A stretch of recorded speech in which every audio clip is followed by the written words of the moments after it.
Hi guys! I'm Kenny and welcome back. I really hope you're all doing well today. So as you guys can tell sa may title, for today's video yung gagawin natin is susubukan natin yung isa sa mga pinakabagong product ng Careline and that is itong kanilang soft suede lipstick. Before we continue, of course, if this is your first time sa aking channel, make sure to click the subscribe and bell button if you haven't already para ma-notify kayo kapag may mga bago akong videos. You can also follow me sa aking mga social media accounts if you want to stay updated, and as always, lahat ng mga information and links na kailangan nyo will be listed sa may description box below. Make sure to watch this video din hanggang sa may dulo kasi meron tayong mini giveaway and one of you will win total of 8 products from Careline and Everbilena. Parant lang ng konti ha kasi medyo naiirita talaga ako. This video was supposed to be uploaded and filmed 2 weeks ago pa nung kalalabas pa lang nito, kaya lang guess what? Inabot ng 2 weeks yung pag-ship nila dito sa may product. Nakakaloka. In order ko kasi yung lipsticks from Lazada and yung nag-ship is... Wait, hanapin ko. Eto na, nahanap ko na. So, yung delivery partner nila is Entrego and grabe guys, sobrang nakakairita. Usually kasi kapag bumibili ko sa Lazada ng mga Careline, EB Advance, Everbilena products, 3 to 4 days lang dumadating na. Kaya lang eto, dahil sa Entrego, inabot ng 2 linggo. Kaya ayun, kung nanonood man po kayo Entrego, utang na loob, ayusin nyo yung serbisyo nyo kasi hindi nakakatuwa. Hindi ko na nga dapat gagawa ng video tong product na to kasi super delayed na. Kaya lang naisip ko na sayang naman yung ginastos ko, naka 1,000 plus din ako dito. So, kesa naman masayang ay hindi ko siya magamit, diba? Gawan ko na ng video. I also forgot to address na medyo barado yung ilong ko today. So, I'm so sorry kung medyo, alam nyo yun, hindi maayos yung pagsasalita ko. Anyway, ayun lang naman guys. Okay na ako. So, if you guys want to know how I feel about this Careline lipstick, of course, just keep on watching. This lipstick retails for 165 pesos each and according sa may packaging niya, it is paraben-free, cruelty-free, 24 months of expiration, made in China, and it contains 5.4 grams. Actually, nakakatuwa kasi super dami ng laman niya. Usually kasi diba kapag ang mga lipstick, 2.5 grams or kaya 3 grams, but this one, it contains 5.4 grams. Dami niyang laman ha, in fairness. So, bongga yun. Product description, yung sabi naman dito is, prepare to fall head over heels for the new Careline Soft Suede Lipstick.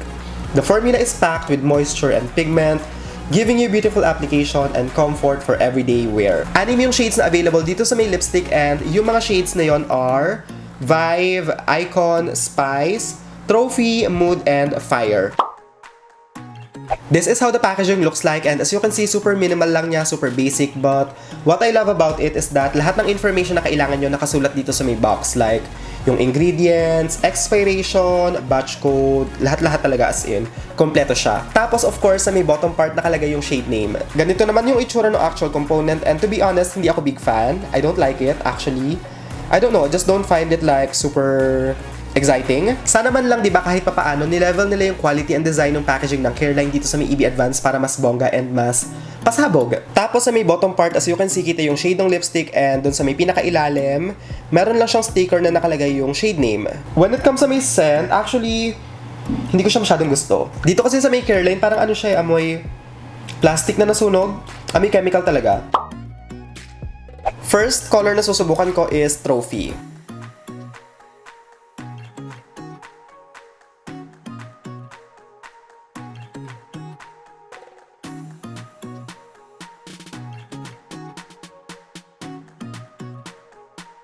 Kilala nyo naman ako, diba? Hindi ko bet yung mga ganitong klaseng shade ng lipstick kasi hindi talaga siya flattering for me. Feeling ko hindi siya bagay and hindi ko lang talaga trip. When it comes sa may formula, it's very creamy, super bilis niyang i-apply.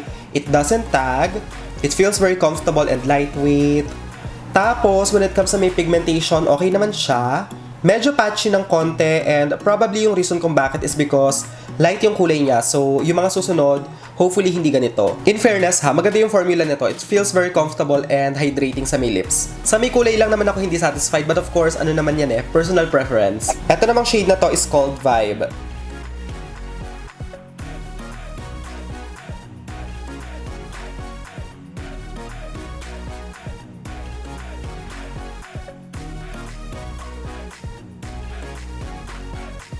This is how the shade Vibes looks like and eto namang shade na to is a peachy pink shade. Super duper nice and perfect siya for everyday. Hindi kasi matingkad yung kulay niya sobrang wearable talaga and masarap sa mata. Tapos feeling ko itong shade na to sobrang perfect niya and suited sa kahit anong skin tone. Maputi ka man, morena, or super deep nung color, I feel like bagay sa'yo to kasi warm yung undertone niya kaya hindi siya maputlang tignan sa may lips. When it comes sa may formula, for me medyo hindi ko masyadong gusto kasi It's a little bit patchy. Dito sa may shade na to, kailangan talaga i-layer nyo siya kasi kung hindi nyo i-layer, medyo hindi ganun kaganda yung kulay niya or yung itsura sa may lips kasi nagpipicture pa yung lips eh. Yung totoong kulay ng lips ha, medyo nagpipicture pa ng konti. Pero grabe yung kulay ha, in fairness, ang ganda niya. Also, in case you guys are wondering, mabilis matanggal yung lipstick and actually, ang gamit ko lang is a regular na wipe. Wala siyang makeup remover but as you can see, super bilis niya matanggal and hindi siya nag-iiwan ng stain. Ito namang shade na to is called Mood.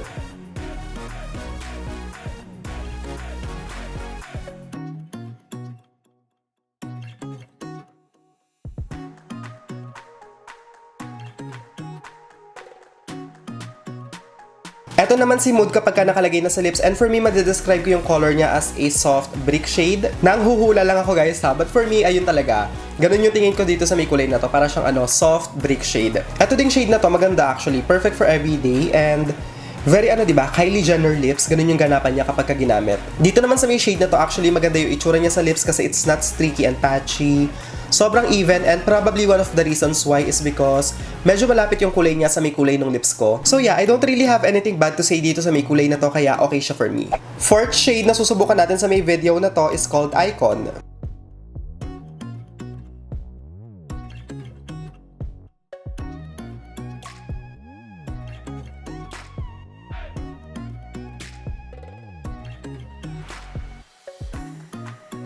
Icon looks like this and para sa akin so far sa apat na nasubukan natin, ito yung pinakagusto ko. I love it. Ang ganda ng kulay guys, I swear. Medyo may pagka-mauve yung kulay niya, especially sa personal, but for me masasabi ko na pa din, pasok siya sa my lips but better shade. This one as well, kagaya ni Mood, hindi streaky, hindi patchy, super opaque and even ng kulay sa my lips. I like this and nakikita ko yung sarili ko na ginagamit ng shade na to over and over again kasi sobrang wearable ng shade. It's perfect, ang ganda ng kulay. Fifth color na susubukan natin is called Fire.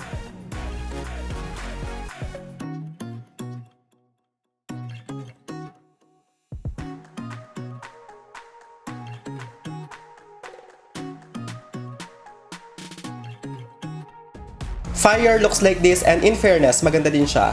I like this one as well. Honestly, hindi ko ma-describe kung anong kulay ba siya but for me, medyo close yung kulay niya sa brick and ayun nga, kagaya ng sabi ko kanina, maganda din siya. Perfect for everyday as well even though medyo dark na ng konti. Formula-wise, okay din siya. Hindi streaky, hindi patchy and very even yung kulay kapag nakalagay sa lips, very opaque. Final shade is called Spice.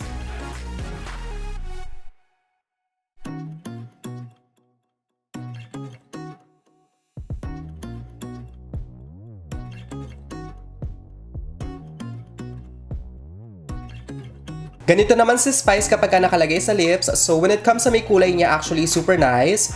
It's perfect for date night. Ang sexy ng color. Kaya lang, when it comes sa may opacity, as you can see, it is very patchy. Dito sa may inner part, as you can see, diba, super light pa ng kulay niya.